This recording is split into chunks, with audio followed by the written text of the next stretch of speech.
IMF chief ने जहां भारत के ऊपर किया है खुलासा, भारत आने वाले दिनों में क्या कुछ करने वाला है, तो वहीं दूसरी तरफ आखिरकार मुसीबतों का पिटारा खुल गया है चाइना के ऊपर। जानेंगे एक बार फिर से सबसे कमजोर कड़ी टूट रही है चाइना की। जियोपॉलिटिक्स में बहुत कुछ चल रहा है, हमेशा की तरह जानने को मिलेगा बहुत कुछ। आइए जानते हैं इन खबरों को विस्तार से। अर्थव्यवस्था के मोर्चे पर भारत के लिए राहत की खबर है। अंतर्राष्ट्रीय मुद्रा कोष आईएमएफ की डिप्टी मैनेजिंग डायरेक्टर ने भारत की अर्थव्यवस्था के लिए बड़ी भविष्यवाणी की है। गीता गोपीनाथ ने कहा है कि 2027 तक भारत तीसरी सबसे बड़ी अर्थव्यवस्था बनेगा। उन्होंने कहा कि बीते वित्त वर्ष में भारत की वृद्धि कहीं बेहतर है। दिल्ली स्कूल ऑफ इकोनॉमिक्स में डायमंड जुबली कॉन्फ्रेंस में वो बोली कि 2030 तक 6 करोड़ से करीब 15,000 करोड़ अतिरिक्त रोजगार पैदा होंगे। वहीं अंतर्राष्ट्रीय मुद्रा कोष ने वित्त वर्ष 2025 के लिए भारत के आर्थिक विकास के अनुमान को बढ़ा दिया है। पहले आईएमएफ ने अप्रैल में 6.8% का अनुमान जताया था, वहीं अब इसे बढ़ाकर 7% कर दिया गया है। गीता गोपीनाथ ने शनिवार को वित्त मंत्री निर्मला सीतारमण से मुलाकात की। वित्त मंत्री निर्मला सीतारमण ने बातचीत में कहा कि भारत और अंतर्राष्ट्रीय मुद्रा कोष आपसी सहयोग को मजबूत करने के लिए अतिरिक्त विकल्प तलाशने के लिए पूरी तरीके से तैयार हैं। गीता गोपीनाथ ने भारत और आईएमएफ के बीच मजबूत रिश्तों की भी प्रशंसा की। गीता गोपीनाथ ने कहा कि भारत को आर्थिक वृद्धि के रास्ते पर आगे बढ़ने और देश में पर्याप्त रोजगार सृजन सुनिश्चित करने के लिए अधिक सुधार करने की आवश्यकता होगी। यदि भारत वैश्विक आपूर्ति श्रृंखला में एक महत्वपूर्ण साझेदार बनना चाहता है तो उसे आयात शुल्क कम करना होगा। गोपीनाथ ने कहा कि विश्व ऐसे माहौल में है जहां व्यापार एकीकरण पर सवाल उठ रहे हैं। भारत के लिए वैश्विक व्यापार के लिए खुला रहना बहुत महत्वपूर्ण है। भारत में शुल्क दरें और अन्य समकक्ष अर्थव्यवस्थाओं की तुलना में अधिक है। यदि वह विश्व मंच पर एक महत्वपूर्ण खिलाड़ी और एक वैश्विक आपूर्ति श्रृंखलाओं का महत्वपूर्ण हिस्सा बनना चाहता है तो उनको शुल्क कम करना होगा। विकसित देश का दर्जा प्राप्त करना एक बड़ी आकांक्षा है, लेकिन यह अपने आप नहीं हो जाता है। इसके लिए क्षेत्रों में व्यापक स्तर पर निरंतर और सुसंगत प्रयास की जरूरत है। हालांकि आपको बता दूं, आईएमएफ ने कहा है कि भारत को रोजगार के अवसर बढ़ाने के लिए काम करना होगा और उस हिसाब से चलना होगा कि भारत की इकोनॉमी उन चीज़ों को हैंडल कर सके। हालांकि यहाँ पर इन्होंने कहा है कि 138 मिलियन लोग 2030 तक चाहिए होंगे भारत को, क्योंकि भारत मैन्युफैक्चरिंग के हब के तौर पर बढ़ रहा है। इन्होंने एक और बड़ा अच्छा सुझाव दिया है। इन्होंने दिया है जीएसटी के बेस को आप बढ़ा दीजिए और ये आपके रेवेन्यू में, आपके जीडीपी में 1% की बढ़ोतरी कर देगा। अब इनके कहने का मतलब क्या है? तो इनके कहने का मतलब है कि ज़्यादा से ज़्यादा स्टार्टअप कंपनी या मैन्युफैक्चरिंग हब पर अगर ज़्यादा ध्यान देता है भारत, तो इससे क्या होगा कि जीडीपी वाली जो कैटेगरी है वो कैटेगरी काफ़ी अप रहेगी, और जब ये कैटेगरी अप रहेगी तो भारत को ये काफ़ी तेज़ी से आगे ले जाएगी। आईएमएफ का ये खुलासा साफ साफ संकेत देता है कि भारत अच्छी दिशा की तरफ चल रहा है, पर अभी भी एक सवाल उठ रहा है और वो ये है कि भारत अपनी इकोनॉमी की रफ्तार को कब तक बनाए रखेगा। तो यहाँ पर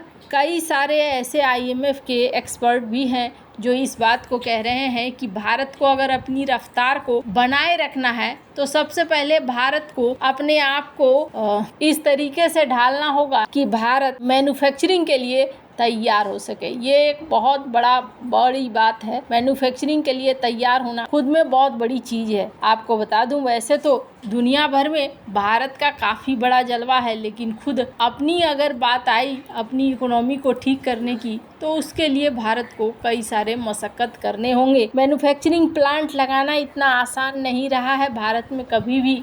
इसका सबसे बड़ा एग्जाम्पल है टाटा नैनो, जिसे पश्चिम बंगाल से भगा दिया गया और फिर वहाँ कोई प्लांट लगा ही नहीं। खैर, जहाँ एक तरफ ये सब कुछ चल रहा है, वहीं दूसरी तरफ पड़ोसी चाइना की मुसीबतें एक एक करके वापस आ रही हैं। सबसे पहले तो चाइना का जो मैन्युफैक्चरिंग सेक्टर है वो एक बार को बंद हो रहा है तो वो खुल नहीं रहा है। क्योंकि डोमेस्टिक मांग भी उस तरीके की नहीं है, जिसकी वजह से चाइना के लिए मुश्किलें खड़ी हो रही हैं। दूसरी बड़ी चीज ये है कि चाइना का जो बॉन्ड मार्केट है वो बुरी तरीके से धराशायी हो रहा है। इस ग्राफ में आप देख सकते हैं, जिसको लेकर कहा जा रहा है कि चाइना की इकोनॉमी का जो समस्या है वो अभी दूर नहीं हो रहा है। पर कुछ बिजनेसमैन ऐसे भी हैं जो अभी भी ये आशा लगाकर बैठे हैं कि यहाँ पर समस्याएं सुलझ जाएंगी और बिजनेस ठीक से आगे रन करने लगेगा। पर चाइना में ना एक ऐसा समय आ गया है जिस समय में युवा भी अब यहाँ पर साथ नहीं दे रहे हैं। सबसे बड़ी समस्या ये हो गई है कि अनएम्प्लॉयमेंट रेट चाइना की बहुत ज़्यादा बढ़ गई है। चाइना ने पहले तो डेटा ही रिलीज करना बंद कर दिया था, क्योंकि ये बहुत अच्छे से समझते हैं अगर युवकों की बात करें तो युवकों की शक्ति कैसी होती है। अभी सबसे बड़ी मुसीबत ये आ गई है कि जो यंग लोग हैं उनके पास नौकरियां नहीं है। जून महीने में ये करीब 13.2% था, अभी ये बढ़कर हो गया है 17.1%। 16 से 24 साल के लोगों के पास नौकरी नहीं है, ये कहना है नेशनल ब्यूरो ऑफ स्टैटिस्टिक्स का। ये जो रिपोर्ट निकाला गया है, ये रिपोर्ट चाइना के द्वारा ही निकाला गया है। हालांकि फिर भी जून 2023 में ये 21.3 था, जिसके बाद तो कहा गया कि चाइना के सरकार के द्वारा कि रिलीज ही मत करो डेटा, और रिलीज डेटा नहीं किया गया। पर अब जाकर जो डेटा रिलीज हो रहा है उसमें अभी भी पिछले महीने से ये ज़्यादा बढ़ा हुआ है। 12 मिलियन लोग इस वक्त चाइना के यूनिवर्सिटी से ग्रेजुएट हो रहे हैं, लेकिन ग्रेजुएट होने के बाद उनके पास काम नहीं है। 25 से 29 साल के अनएम्प्लॉयमेंट वाले रेट वाले 6.5% हैं। तो क्या इतना बड़ा चाइना में इनके लिए काम नहीं है? तो आपको बता दूं, काम नहीं होने के पीछे बहुत सारे कारण हैं।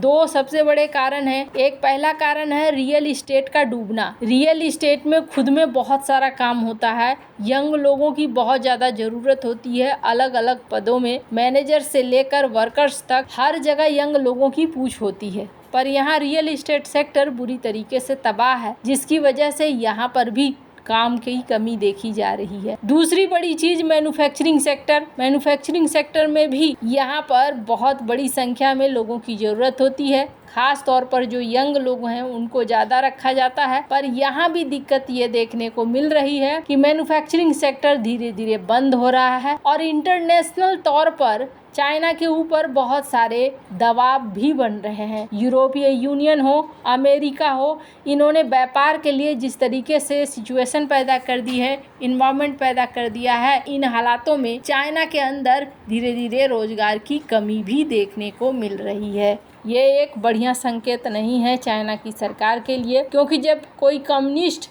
शासन करता है तो उसे बहुत सारी चीज़ें हैंडल करनी पड़ती है। अगर वो हैंडल नहीं कर पाया तो उसके लिए मुसीबतें ज़्यादा खड़ी हो जाती हैं। भारत के लिए ये एक बहुत ही बढ़िया अवसर है कि भारत इस पूरे सीन को उठाए, मैन्युफैक्चरिंग के लिए या फिर रियल एस्टेट सेक्टर, इन सब जगहों पर आगे बढ़े, ज़्यादा से ज़्यादा जॉब क्रिएट करे। पर बहुत ज़्यादा ज़रूरत होगी कि आम जनता क्या सोचती है, कैसा सोचती है। वैसे आपको क्या लगता है, इन सब मामले में आपकी क्या राय है, कमेंट कर जरूर बताएं। जल्द मिलते हैं अगले वीडियो में नई खबर के साथ।